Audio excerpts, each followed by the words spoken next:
Bueno, hola nuevamente. La idea de este video es arrancar a ver intercambiadores ya de carcasa y tubo.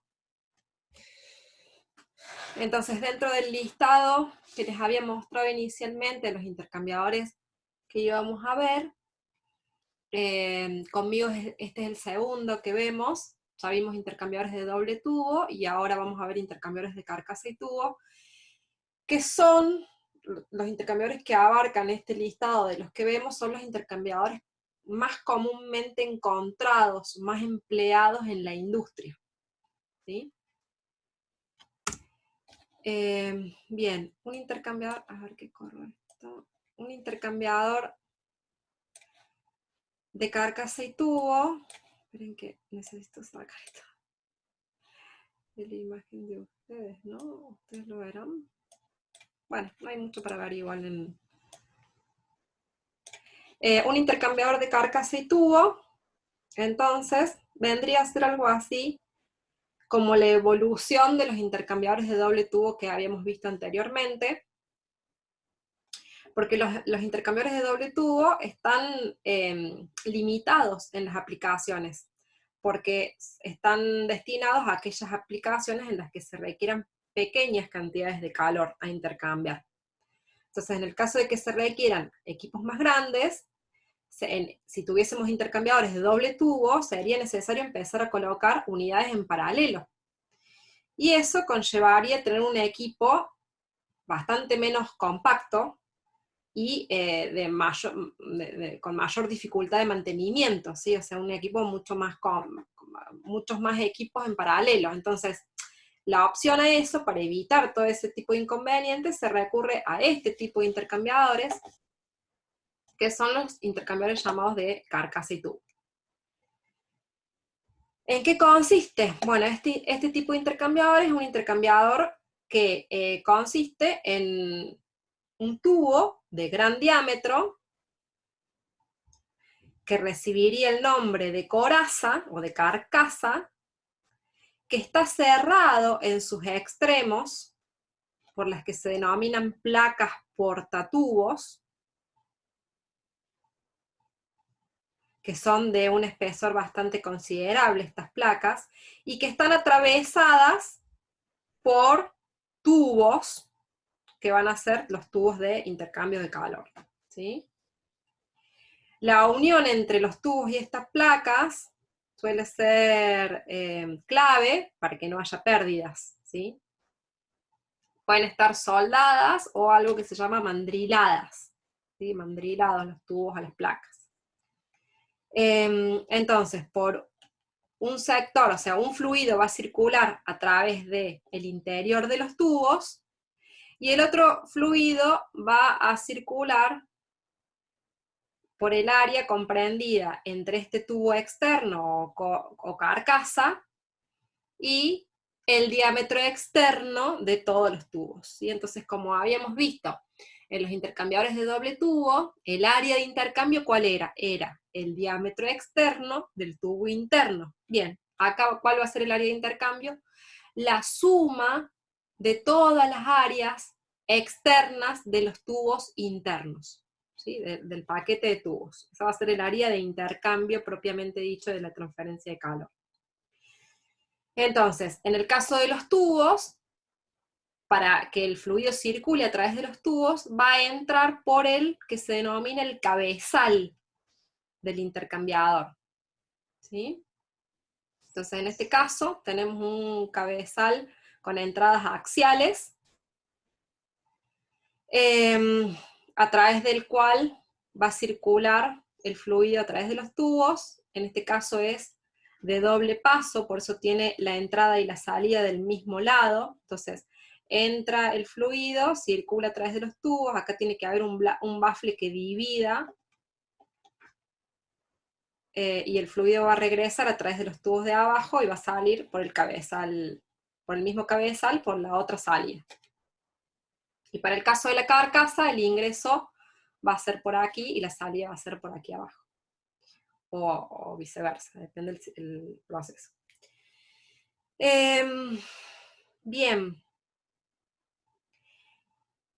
Por supuesto que sabemos, y ya lo sabemos de los intercambiadores de doble tubo, que al aumentar la velocidad de circulación de un fluido, lo que ocurre es que se mejora la transferencia de calor.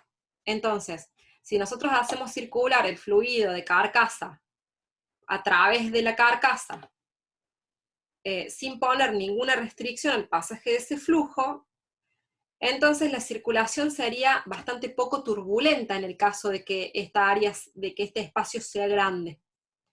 Una opción para aumentar la velocidad del flujo, del fluido que va por carcasa, y de mejorar su turbulencia y por ende su transferencia de calor, es colocar bafles, ¿sí? Colocar bafles que son placas circulares casi del mismo diámetro que la carcasa, que están perforadas, a través de los cuales pasan los tubos, y esos bafles me van a permitir direccionar el fluido que va por carcasa y aumentar su velocidad, por ende aumentar su turbulencia, por ende mejorar la transferencia de calor, ¿sí? Entonces, lo que vemos en este diagrama son los tubos, los bafles que van a dirigir el fluido que va por carcasa, el cabezal, que es por donde va a ingresar y salir el fluido que va por tubos, las boquillas de entrada y de salida del fluido que va a ir por carcasa, los soportes que van a ayudar a mantener fijo el equipo contra la superficie en la que esté, y las placas portatubos, que son las responsables de sellar el espacio de la carcasa para que no se mezclen los fluidos, digamos, para que no haya pérdidas de un lado hacia el otro. Bien. A ver, siempre me cuesta hacer que pase. Bueno, la siguiente slide, cuando ocurra que pase, ahí está, habla de los baffles, ¿sí? Estos baffles no necesariamente tienen que ser como los que vimos en el diagrama anterior. El corte de esos baffles puede ser diferente. En este caso, una opción que se ve es que ese corte, en lugar de ser horizontal, sea vertical, y que el fluido entonces circule como se ve en este diagrama. También podría ocurrir que en lugar de una sola segmentación, el baffle esté dividido en más segmentaciones, de manera de hacer que el fluido tenga un recorrido particular. O también podría ocurrir, como en este caso, que el corte y la disposición de los baffles haga que la circulación del fluido a través de la carcasa tenga un movimiento helicoidal. Cada uno de estos diferentes tipos de baffles y disposiciones tiene un propósito. Pero en general, el propósito global de todos los baffles, independientemente del corte, independientemente del distanciamiento y de la circulación del fluido, principalmente la función de los baffles va a ser soportar los tubos, restringir la vibración de los tubos y dirigir el flujo a través de la carcasa, ¿sí? Esas son las tres funciones que va a cumplir el baffle, independientemente de cuál sea su disposición y su corte, ¿sí? Acá volvemos de nuevo al corte horizontal, y para aumentar el propósito del baffle de soportar la estructura de tubos, en este caso lo que se coloca además son varillas, que son soporte, o sea, ayudan a soportar la estructura, pero además son espaciadoras de baffle, ¿sí?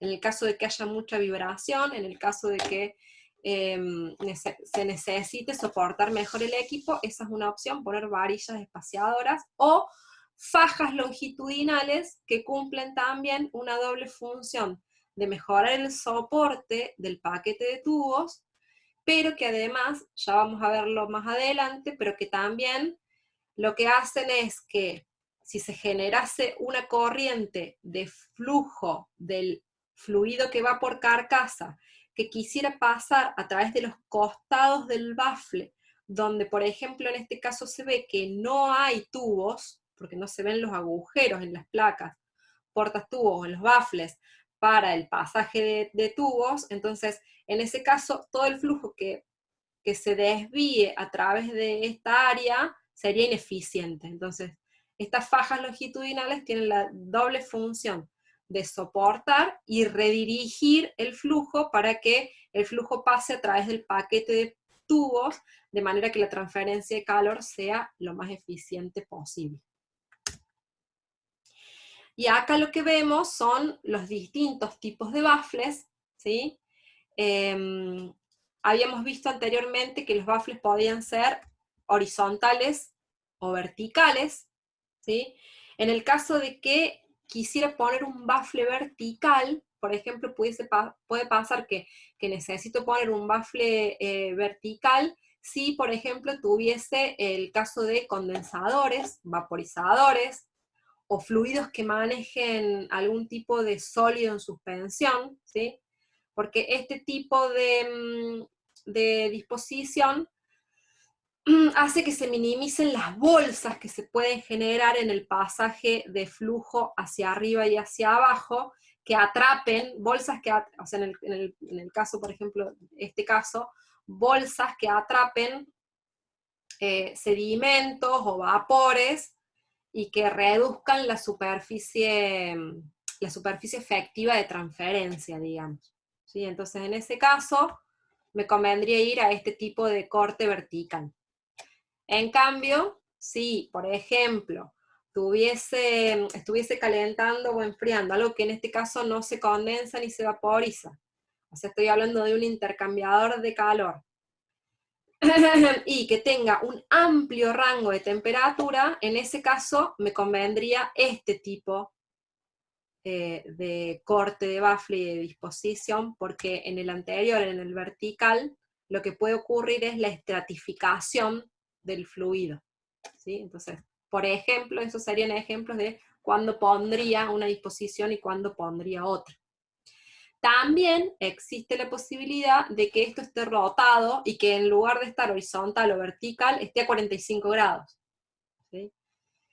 Eso seguramente va a ocurrir cuando tenga una relación de compromiso precisamente entre estratificación por alto rango de temperatura y además sedimentación de algún sólido o algo así. ¿Sí? Es más raro, en general lo más común es que estén horizontales o verticales, pero también podría ponerlos a 45 grados. El corte, se llama corte del baffle a precisamente este corte de la placa, ¿sí? Pero puede ser que sea de una segmentación, puede ser de doble segmentación, puede ser de triple segmentación, ¿sí? ¿Y eso de qué va a depender? O puede ser en este caso también que se llaman baffles de disco y corona, ¿sí? Y en este caso que tengo acá en este corte, lo que ocurre es que los baffles están dispuestos únicamente, si se fijan, están puestos únicamente en donde hay tubos, ¿sí? Entonces, el primer caso es uno de los casos más simples, o sea, el caso más simple, el primer baffle es el más simple, es de lo más común que se utilice, pero ¿qué pasa? Como el fluido tiene mucho cambio de dirección, lo que ocurre es que este corte de baffle va a tener una alta pérdida de carga, ¿sí? Si yo quisiera disminuir la pérdida de carga y me voy a un baffle doble segmentado, lo logro, ¿sí? Este baffle versus el anterior tiene menos pérdida de carga, le genera al fluido menor pérdida de carga que el anterior. Y el tercero más aún, ¿sí? ¿Por qué? Porque los movimientos que tiene que hacer el fluido de carcasa a través de la carcasa son más suaves. Pero como contrapartida de eso, ¿qué puede pasar? Siempre una cosa va a expensas de la otra, entonces como contrapartida de eso, si bien al aumentar la segmentación del baffle lo que logro es reducir la pérdida de carga, también voy a tener menos eficiente la transferencia de calor, ¿sí? El U va a bajar. Entonces, baja la delta P, pero también baja el U. ¿Sí? ¿En qué casos usaría este otro tipo de corte de bafle? Fíjense que los bafles están soportando a los tubos y en las ventanas por donde circula el fluido no hay tubos, ¿sí? Estos son los casos en los que tengo que cuidar mucho la vibración. Tengo un sistema que vibra demasiado, entonces fíjense que si soporto todos los tubos con bafles, entonces mejoro el problema de vibraciones. Ya lo vamos a repetir más adelante, pero en ese caso usaría ese tipo de bafles. Bueno, y en el caso también de disco y corona, ¿sí? Se colocan alternados el disco y la corona, el anillo y el centro, digamos, se colocan uno y uno, ven cómo está el diagrama, y por supuesto que en este caso también lo que se hace es reducir la pérdida de carga, ¿sí? Se reduce mucho la pérdida de carga, y también se disminuye una corriente parásita, que ya la vamos a ver más adelante, pero es la que ocurre por acá, donde está este bafle, ¿sí? Se disminuyen las corrientes que intentan bypassear, el paquete de tubos. Bien. ¿Qué pasa con estos bafles? Lo que más impacta, o lo que más tengo que tener en cuenta a la hora de la disposición de los bafles en un equipo es la separación que existe entre ellos, ¿sí? Más allá del corte del bafle, lo que más impacta en la pérdida de carga y la transferencia de calor es qué tan separado está de un bafle del otro. Es lo que más impacta, no lo único, por supuesto que el corte también impacta, pero ya vamos a ver que los métodos más simples de cálculo, como puede ser Kern, uno no puede modificar el corte del bafle, ya está determinado.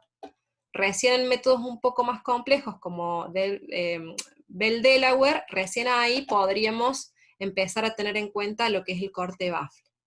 Entonces, por ejemplo, los métodos más simples, lo que sí puedo modificar es el distanciamiento, este espacio entre bafle y bafle, ¿sí?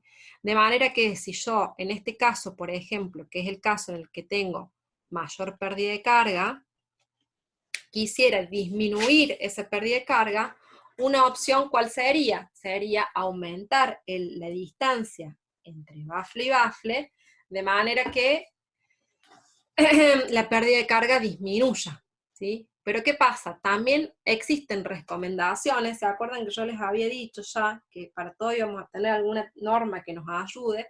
Bueno, existen recomendaciones de gente que ha recopilado información acerca de estos procesos que nos ayudan a determinar cuál es ese máximo espaciamiento que puedo tener entre bafle y bafle, cuál es ese mínimo espaciamiento que puedo tener entre bafle y bafle.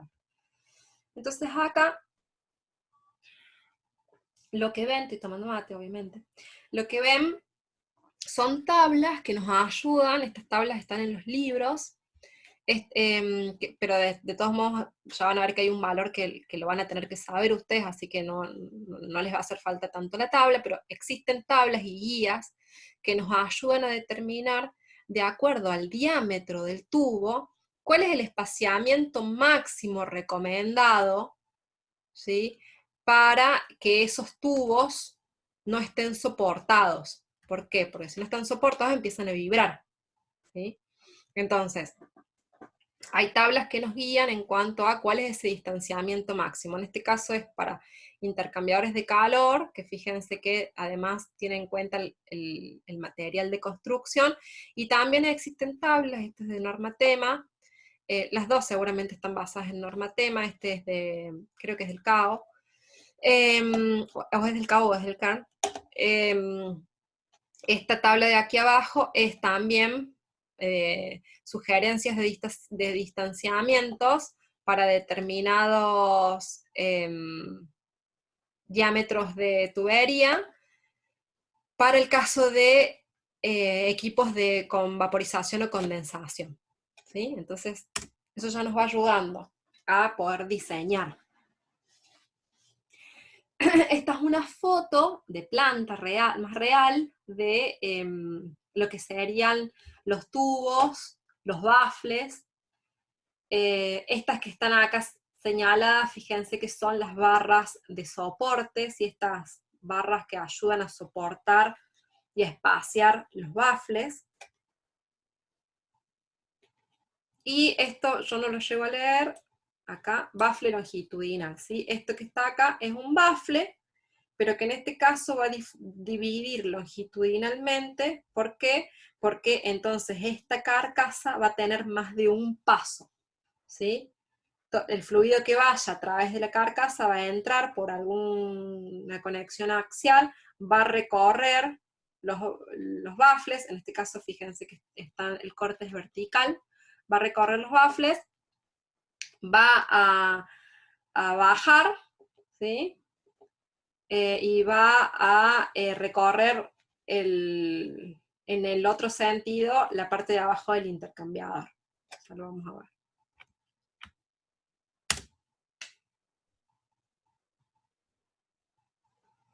Bueno, y fíjense que ahí sí son verticales. Estoy intentando pasar, pero no responde inmediatamente.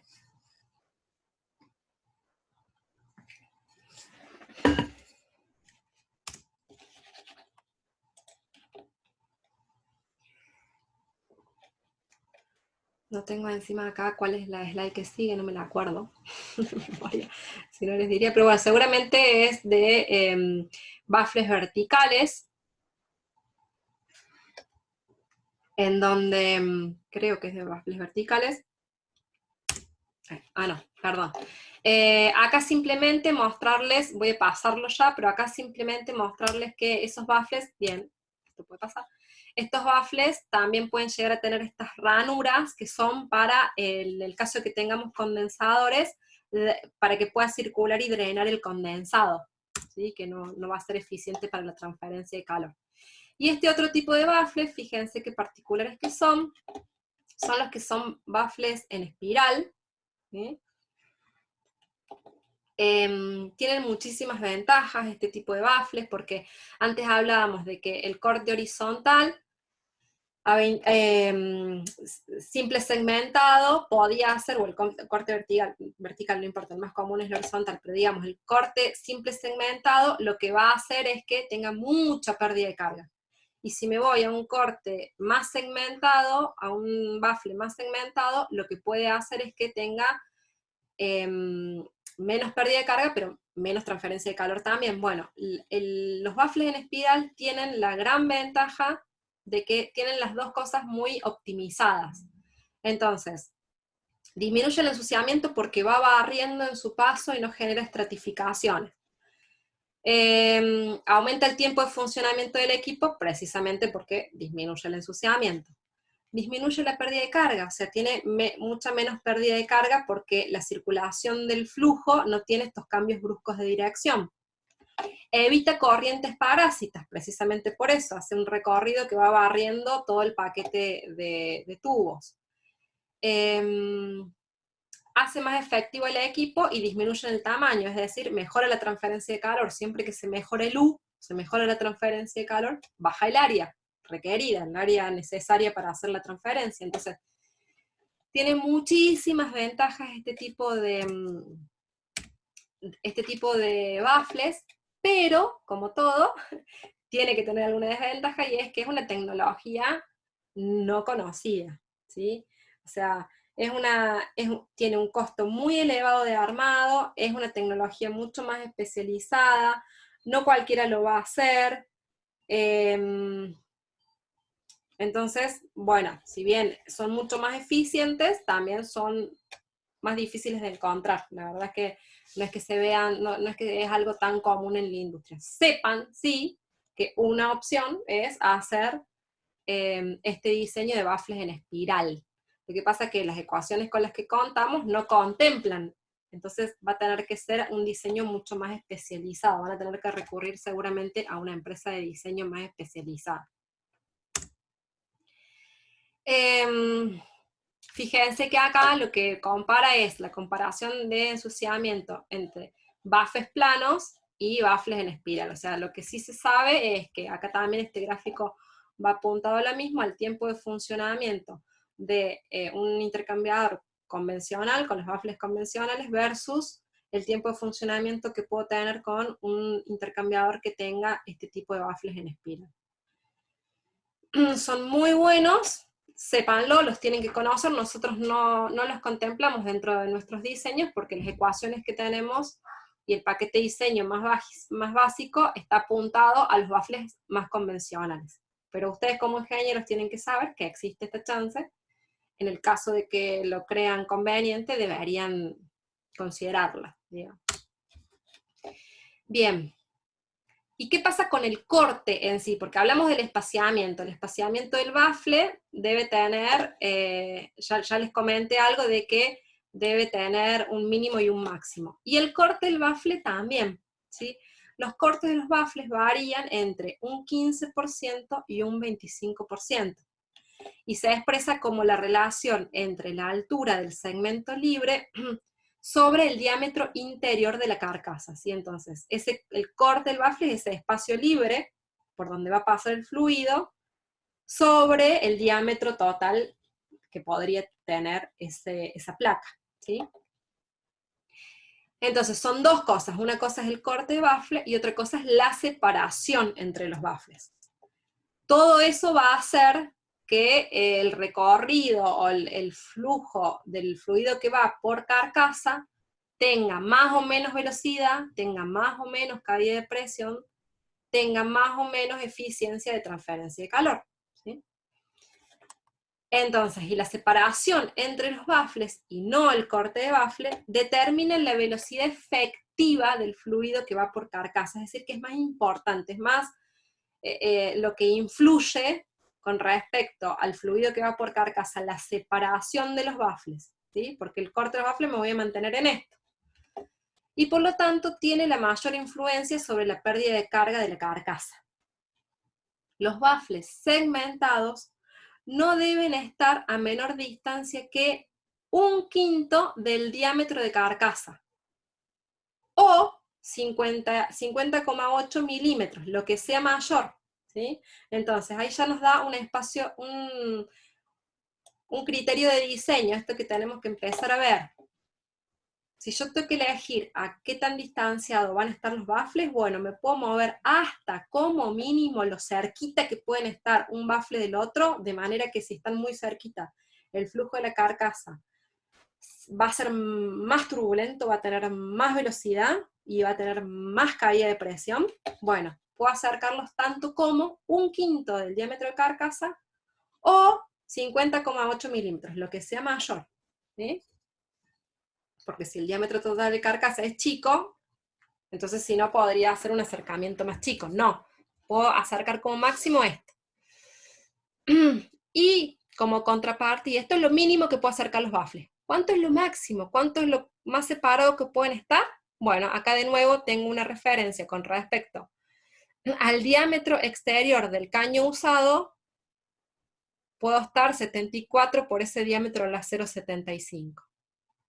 ¿Sí? O en muchos casos se dice que lo máximo que puedo estar es el diámetro de la carcasa. Esta es una manera de verlo, ya vamos, creo que está escrito acá también en algún otro lado, que lo máximo es el diámetro de la carcasa. No pasa, de nuevo. No, debe estar entonces la explicación de los intercambiadores de calor.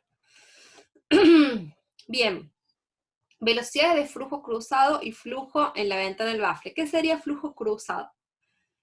A través del paquete de tubos, el flujo, cuando pasa por la ventana del baffle, va a pasar paralelo a ese paquete de tubos.